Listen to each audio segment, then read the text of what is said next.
I saw them through the kitchen window. It wasn't dramatic. No tangled limbs or urgent kisses. They were standing by the old rose bushes, close enough that her forehead rested against his shoulder. His hand was on her back. Not a father's hand, a man's hand. I stood there with a coffee mug halfway to my mouth, and the strangest thought arrived first: those roses need deadheading. Then the heat came. A wild chemical rush behind my eyes. I set the mug down carefully, as if it were important not to make noise.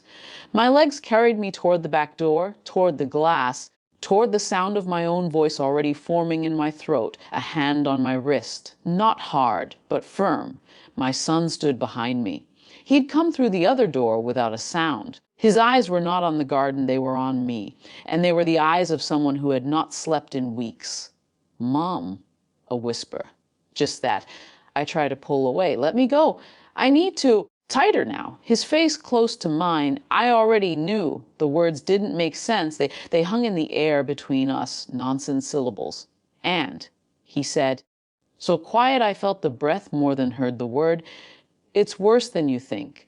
He led me away from the window, down the hallway past the photographs, him at 8 with a missing tooth, him at 16 in a graduation gown, him last year with her, both of them laughing. I followed because my legs had forgotten how to do anything else. We sat in the kitchen. The same kitchen where she'd helped me roll pie dough last Thanksgiving, where she'd laughed at my stories about his childhood, where she'd called me Mom for the first time and I'd pretended not to cry. He didn't speak. I watched his hands wrapped around a mug, strong hands. His father's hands, the same hands that had built that bookshelf in the living room, that had held mine at his grandfather's funeral. "How long?" I asked. He shook his head. "Not, I don't know." "Just don't ask. Tell me what's worse." He looked at me then, and I saw something I'd never seen in my child's face. Shame, but not the shame of a betrayed man. Something older, something that had made peace with itself in the dark. "I can't," he said. "Not yet. Maybe not ever. But I need you to trust me. Trust you. I know what you saw." His voice cracked just once. "I'm asking you to let it sit. Just for now, let them sit in it. Them. Not him, them.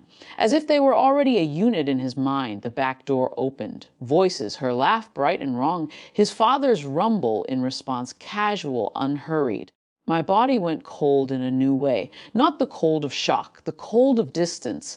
I looked at my son and saw that he felt it too, the sudden, absolute strangeness of being in a room with people who did not know that we knew. "Mom," he reached across the table. "Can you do this? Just for tonight?" I didn't answer, but I didn't stand up either. Dinner was ordinary. That was the horror of it. The ordinary. She passed the potatoes. He asked about my day. My son said almost nothing, but that wasn't unusual. He'd always been quiet after work. I watched them all from somewhere far away, from behind glass, and realized I was performing. Pass the salt. Delicious, thank you. More wine. My husband touched my shoulder on the way to the kitchen. The same hand that had rested on her back. I didn't flinch. I didn't pull away. I just noted it. The way you note the weather on a day, that doesn't matter. After dinner, she helped me load the dishwasher.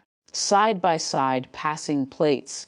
She talked about centerpieces, about seating arrangements, about whether the flower girl was too young to walk down the aisle. I looked at her young face, her earnest eyes, and understood something she had no idea that I knew. She thought she was getting away with it. She thought she was winning. The dishwasher clicked shut. She smiled at me. "Thanks for everything, Mom." "I don't know what I'd do without you," I smiled back. It was the easiest smile of my life. That night, lying next to my husband in the dark, I listened to him breathe.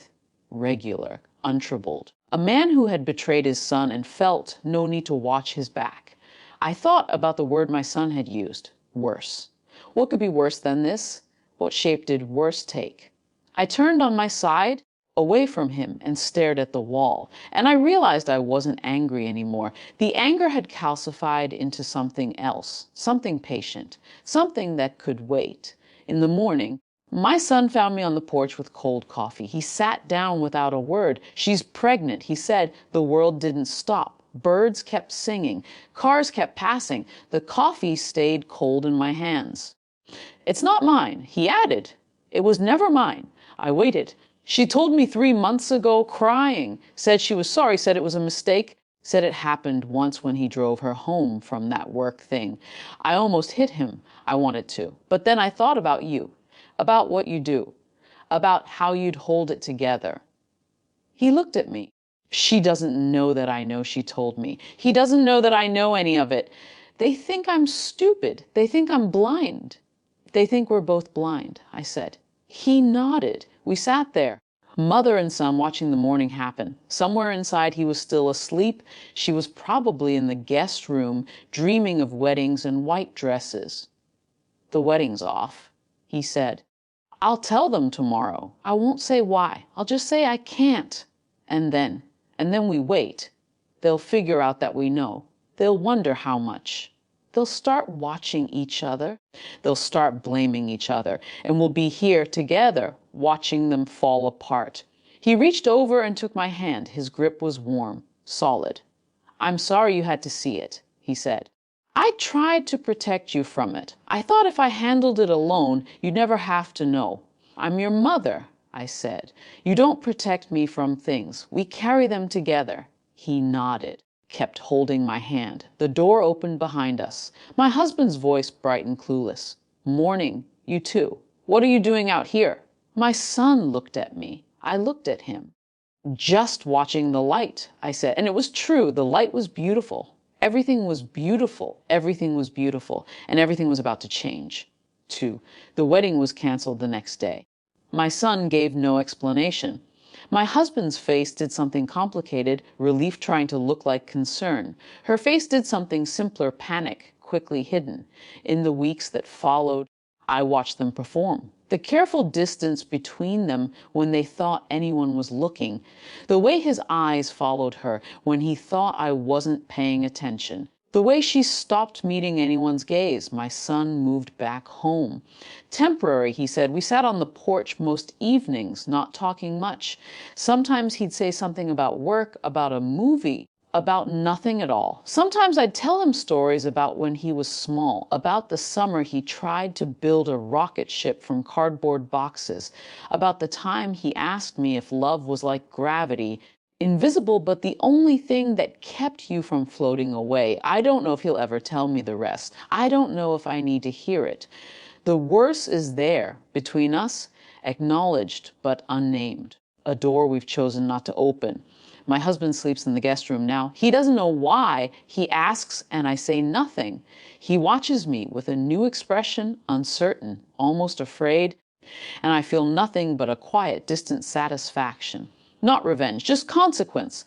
Last night my son came out to the porch where I was sitting. He handed me a cup of tea and sat down. "You okay?" he asked. I thought about it. The question deserved an honest answer. "I will be," I said. "We will be." He nodded. We watched the stars appear one by one in the darkening sky. Somewhere inside they were pretending, performing, waiting to see what we would do. We would do nothing. We would simply be here, together, unbroken. That was the worst thing we could do to them. And the best thing we could do for ourselves.